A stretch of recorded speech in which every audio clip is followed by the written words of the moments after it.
começando aqui mais um debate, né, sobre a violação dos direitos trabalhistas existente na sociedade brasileira. E nesta noite a gente vai trazer casos concretos, né, onde que expõe a realidade do trabalhador brasileiro e de que forma essa realidade infringe a nossa legislação vigente. A gente vai estar trabalhando inúmeros princípios no decorrer da nossa matéria e trazeremos, né, questões do dia a dia que afrontam, vamos dizer assim, a classe trabalhadora. E no final, né, eu vou contar um fato inusitado que aconteceu comigo, né, na época que eu era estagiário. Bom, meu nome é Douglas, eu trabalho como motorista particular de uma família em São Paulo, trabalho de carteira assinada e tudo regularizado, só que a minha jornada de trabalho teoricamente é 8 horas, só que quando eu estou sem o que fazer, sem levar a esposa do patrão para algum lugar, ou sem levar as crianças para a escola, como motorista, o meu patrão ele me obriga a trabalhar como motorista de Uber, só que todo o valor que eu recebo como motorista de Uber vai para ele, eu não vejo um tostão, é como se eu estivesse pagando o meu próprio salário. E as condições de trabalho são insuportáveis, porque eu me vejo sendo monitorado 24 horas, todo momento ele está vendo o que eu estou fazendo, ele controla o valor que eu cobro dos passageiros do Uber, ele controla os trajetos, eu não tenho privacidade alguma dentro do carro. E qualquer tipo de acidente ou algum risco que eu esteja correndo, quem tem que arcar sou eu. A primeira conta que eu fiz com o Uber para fazer esse serviço que eu era obrigado pelo meu patrão, era minha conta, e eu fiz todo o possível para ser expulso da Uber, porque tem a política deles que possibilita isso. Consegui, perdi a primeira conta. Quando meu patrão descobriu que eu estava sem a conta do Uber, ele fez uma conta própria dele, na qual ele tem acesso total, a conta é dele, tudo no nome dele, e para mim poder voltar a trabalhar como motorista de Uber para ele. É como se como eu disse no início, eu estou pagando o meu próprio salário. Eu me vejo preso nessa situação porque eu tenho que trabalhar, tenho que ter um sustento, mas está se tornando sustentável, com toda hora monitorado, não tenho paz, privacidade, eu não sei o que fazer. Bom, nesse primeiro momento começaremos a tratar do caso de Douglas, que foi mostrado anteriormente. Bom, antes de começar tudo isso, eu gostaria de explicar o que é a uberização, que a gente vê presente nesse texto, nesse caso concreto. Com esses aplicativos inovadores, como a própria Uber e o Airbnb, uberizar se tornou um significado de novas formas de trabalho, junto com a tecnologia, onde vem alterar a forma com que os intermediários gerenciam as relações de trabalho. Empresas inovadoras utilizam tecnologia para colocar consumidores e fornecedores em contato direto. Isso não deixa de limitar um pouco a relação de trabalho. O trabalhador sempre vai, de uma forma, sair perdendo nessa questão. A única função deles é garantir que aqueles que procuram o serviço possam encontrar pessoas dispostas a oferecer essa demanda. Ou seja, é como se fosse uma terceirização do serviço de Uber, eu pagando uma remuneração por outro serviço, emprego a pessoa, tanto a prestação de serviço para mim, quanto a prestação de serviço para terceiros. E isso, lucro total, ficando comigo, como empregador. Dessa forma, o trabalhador paga seus custos, paga o custo que o empregador tem para consigo, e a gente vê uma relação de exploração entre as duas partes. O acúmulo de função pode ser visto, são ilegalidades na relação de trabalho em que o empregador, nesse caso, tem direito à indenização e receber a verba, e configura o caso de Douglas dessa acumulação de função, pois o empregado, juntamente com funções excessivas, excede o que foi contratado para fazer, excede a função principal do contrato de trabalho. Há também a violação do princípio do não trabalho forçado obrigatório, que é dito pela OIT, a Organização Internacional do Trabalho. A exploração do trabalhador também a gente pode observar aqui, porque nesse emprego, no qual é dado a Douglas por Marcos, o seu patrão, ele pega todo o lucro do serviço de Douglas, não lhe dá a remuneração devida, a remuneração justa pelo trabalho que está desenvolvendo, e nessa remuneração pegada consegue pagar o salário de lucros de Douglas e ainda ficar com algum custo a mais. Eu sou o Cícero, moro em Piauí, Teresina, eu vim aqui contar um pouquinho da minha história de vida para vocês. Eu sempre fui uma pessoa muito pobre, sempre procurei emprego e não estava encontrando. Estava um dia andando pelas ruas de Teresina, quando apareceram 3 homens e me perguntaram: você quer trabalhar? Você quer emprego? Eu falei: claro, quero, estou procurando um serviço tem muito tempo. Eu falei: não, então pode vir aqui amanhã no mesmo horário que a gente vai voltar aqui. Nisso eles apareceram, os mesmos 3, numa caminhonete no dia seguinte. Falaram: olha, se você quer trabalhar com a gente, entra no carro que a gente vai te levar para uma fazenda. Vai funcionar assim: a cada 1 quilômetro que você trabalhar roçando o pasto, a gente vai te pagar R$50. Eu achei a proposta ótima, pareceu algo assim, salvador, principalmente para mim que estava precisando muito de um serviço. E nisso eles me pegaram, me deixaram na fazenda e tinha outros trabalhadores lá e foram embora. E nisso eu nunca mais conheci um patrão, eu nunca mais vi um patrão, não sabia quem era meu chefe. Eu só tinha a promessa de que eu ia receber os R$50 a cada quilômetro que eu trabalhasse. Só que chegando lá, além dos meus companheiros que iriam trabalhar comigo, tinham 2 homens que estavam lá só para fiscalizar meu serviço. E quando começou a gente percebeu, eles avisaram a gente: olha, não é aqui que vocês vão trabalhar.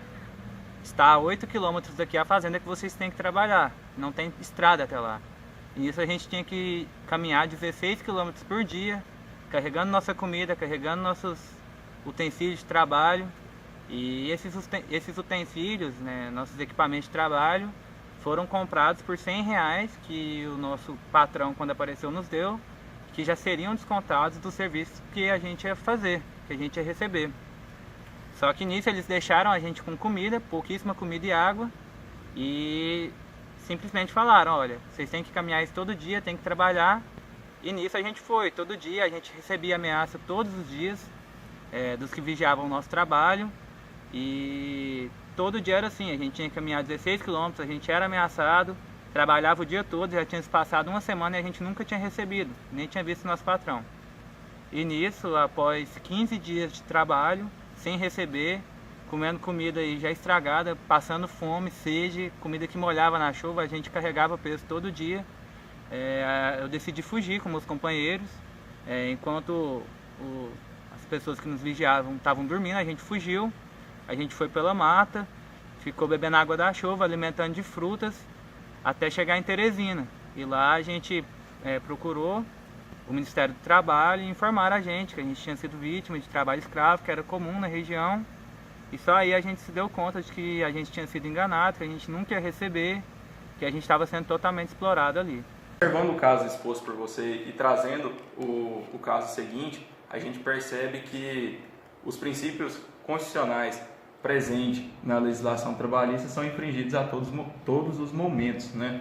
A partir que o trabalhador dá início à sua atividade laboral, já inicia um processo de exploração. No caso que a gente vai estar analisando agora, a gente percebe a violação de inúmeros princípios que a gente vai estar discorrendo no decorrer do nosso programa. E o caso mais chocante é que desde o início, né, que o trabalhador é encontrado, no caso a pessoa de Cícero, né, por 3 pessoas que oferecem uma oportunidade de emprego, o princípio da violação do trabalho já inicia ali naquele momento.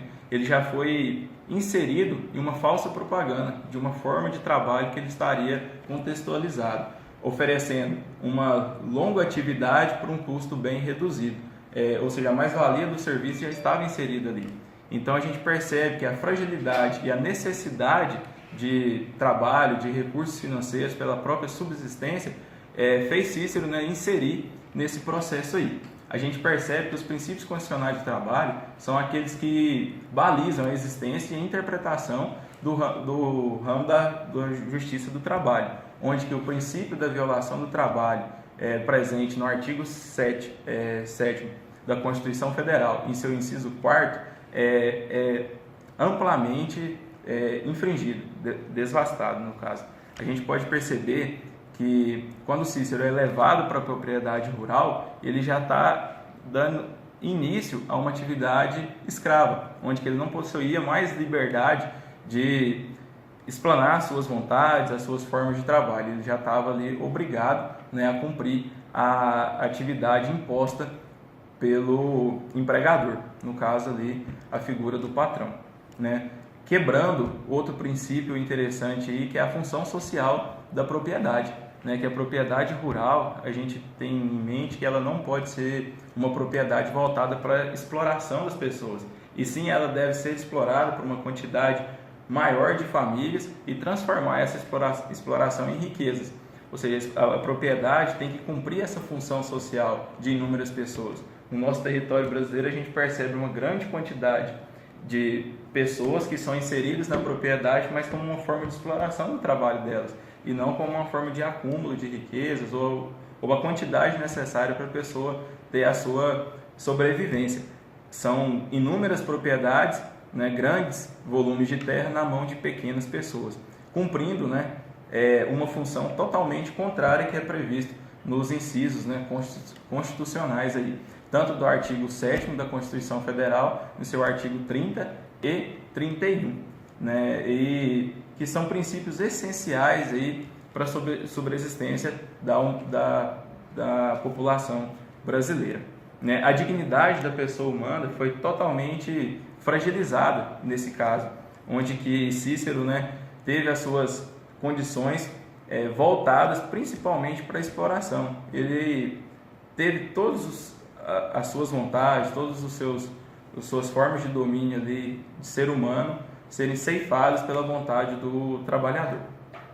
E a gente pode estar trazendo isso para o ramo do direito, né, e discutindo isso de uma forma bem incisiva. Muitas vezes causa angústia, né? A gente vê uma pessoa inserida em um contexto assim. E a gente percebe nos meios de comunicação, né, nas redes sociais, nos noticiários, questões, né, cada vez mais incisivas nesse ponto da exploração do ser humano como um trabalhador escravo. A gente pode perceber que tanto no estado de Goiás, até mesmo na própria circunscrição do município de Goiás, teve questões voltadas ao trabalho escravo. A gente pode estar trazendo aí um noticiário de uma fazenda próxima à nossa cidade, né, que teve trabalhadores, né, encontrados aí nessa situação bem próxima à de Cícero, e que o Ministério do Trabalho fez atuação, mas que muitas vezes passa despercebido aos olhos das autoridades públicas, né, que é bastante violado aí, é o da dignidade da pessoa humana, trazido no artigo 1º, inciso 3º da Constituição Federal. O empregador fere drasticamente esse princípio ao submeter o trabalhador a essas condições de trabalho, sendo condições degradantes, desumanas e prejudiciais à saúde do trabalhador, sendo exposto a uma longa carga horária de trabalho que não é prevista na nossa CLT, né? Outro princípio aí que a gente tem que trazer é o da OIT, né, que condena drasticamente essas atitudes, né, que tenta eliminar todas as formas de exploração do ser humano, do trabalhador. A gente tem que analisar também outras questões relacionadas, né, à legislação trabalhista que é vigente no nosso país. Teve uma série de reformas, né, que muitas das vezes os tribunais não estão aplicando essa reforma ainda. Reformas complexas, né, que são todo ordenamento. Isso, e que é amplamente discutida, né, tanto nos tribunais quanto nos meios acadêmicos, né, de como que a legislação vai abordar determinados temas, principalmente a carga horária do trabalhador, a forma de remuneração, e violou as garantias, né, que eram mínimas e hoje são mais reduzidas, né. E é o princípio da proteção, um princípio também que foi nem um princípio, né, um super princípio, né, que é a hipoinsuficiência, onde que o empregador, né, já tem uma primazia de poder sobre o trabalhador, e esse princípio está totalmente acima dos demais.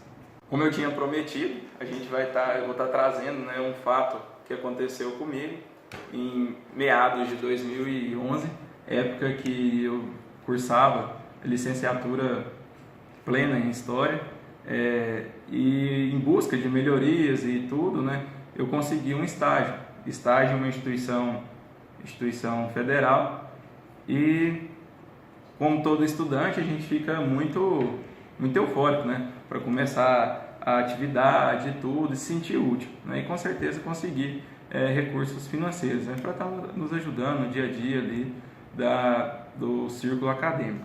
E um fato que era parece que era uma rotina que existia no escritório dessa instituição federal, né? Os estagiários desenvolver atividades que eram pautadas no contrato de trabalho, que era um contrato bem especificado, onde que tinha todas as cláusulas ali que o estudante deveria ser submetido no trabalho e tudo, no estágio, né? Melhor dizendo. E a cláusula para mim mais interessante era das 6 horas, né? Era um pequeno período que eu ia, prestava as minhas atividades ali e retornava para minha casa. Só que com o passar dos dias, essas atividades foram mudando. Eu iniciei nessa instituição com atividades administrativas, né, onde eu cuidava de uma série de processos, a parte burocrática, vamos dizer assim, e analisava algumas questões que chegavam à nossa instituição. Só que teve uma mudança essa que foi substituída a nossa chefe naquele período, né, e iniciou uma era assim do caos, onde o nosso contrato, né, de trabalho foi engavetado e as normas que começaram a ter vigência na nossa instituição foi a norma do nosso chefe, né, do nosso supervisor do estágio, vamos dizer assim. Na segunda-feira ele chegou e falou assim: essa semana a gente vai ter algumas atividades diferenciadas. Eu falei: nossa, bacana, né? Voltada mais ainda para o meu meio acadêmico e tudo. Só que ele falou assim: eu vou estar viajando na terça-feira e tudo, você poderia lavar o carro. Eu parei, analisei, pensei no carro. No primeiro momento eu pensei que era um favor pessoal, só que não, era o carro mesmo da instituição. Falei: tá bom, né? Peguei o baldinho, a mangueirinha, fui lá e lavei o carro da instituição, no caso a viatura. E a partir disso já se tornou uma rotina. Toda semana a gente tinha que lavar o veículo dessa instituição que eu era estagiário. Falei: tudo bem, né? Uma vez por semana, não custa nada, estou aqui mesmo. E na outra semana a gente ia receber a visita, né, da superintendente dessa instituição, dos superintendentes, vamos dizer assim. E ele me chamou no jardim e falou assim: olha, tá vendo a situação do jardim? Eu: sim, tô vendo. Você acha legal o superintendente chegar aqui e ver a altura da grama, como que tá as árvores, né, as coisas aqui? Acho que tá precisando de uma geral, né? Eu falei: tá, tudo bem, vou fazer. E ele falou assim: a máquina de podar tá ali e em volta das roseiras tem um tesourão. Eu falei: nossa, lasquei, né? Mas peguei lá as ferramentas e comecei a fazer e tudo, não tinha experiência nenhuma nesse ramo de jardinagem, né? Ficou meio ondulado, tudo, mas acabei fazendo da melhor forma. Cuidei lá do jardim. E isso também se tornou uma atividade rotina dentro dessa instituição. Já era lavar a viatura, cuidar da parte administrativa, da pequena parte que cabia ao estagiário, aquela parte que era regida pelo contrato de trabalho, de estágio, né? E agora eu tinha que cuidar do jardim também. Só que aí veio outra atividade mais drástica ainda. O nosso supervisor, na época, era apaixonado por animais e tudo, e ele sempre levava um cachorrinho, uma coisa ali para a nossa instituição. A gente fala: nossa, gracinha, né, e tudo. Só que ele foi deixando esses animaizinhos no nosso jardim, né? Já eram 3 animais. E os responsáveis por cuidar dos animais acabou ficando para os estagiários, né? A gente tinha que a gente tinha que fazer a limpeza do jardim, né? Das necessidades ali fisiológicas que os animais faziam. Às vezes a gente tinha que dar banho no animalzinho, né, e tudo, e também cuidar quando algum adoecia. E o terceiro animalzinho que ele levou tinha um problema, né, na visão, e a gente tinha que ministrar ali 3 vezes ao dia gotinhas de colírio nos olhinhos do cachorrinho. E 2 anos passaram e foram essas as minhas atividades, né, como estagiário. Mas aí o pessoal pode até perguntar: nossa, mas você não realizou uma atividade do contrato de estágio? Poucas, bem poucas. Mas atividades que não estavam previstas a gente exercia ali com uma grande frequência diariamente. E assim se passaram os 2 anos, o contrato encerrou e tudo. E são experiências, né, que a gente tem que trazer também para a mesa de debate e perceber que a gente hoje, como pessoas, né, operadores, vamos dizer assim, do direito, que vê os princípios sendo violados, a gente percebe que a gente também foi inserido, né, em um contexto de muitas vezes todos esses princípios que a gente trouxe aqui em cima desses casos concretos também foram violados, e muitas vezes a gente por insuficiência, né, e também por subordinação acaba aceitando, Até né, inexperiência mesmo. inexperiência também, né, falta de maturidade, a gente acaba aceitando essas situações, e que, se diga de passagem, tem, né, que ser punidos, fiscalizados pelos órgãos competentes, né? E a gente percebe que a nossa legislação está aí para estar tentando resolver, né, essas pendências que acabam surgindo aí na legislação trabalhista brasileira. Acho que é o que temos para esse debate. Esperamos todos vocês na próxima semana para a gente dar continuidade em princípios trabalhistas em cima de casos concretos. Boa noite. Boa noite.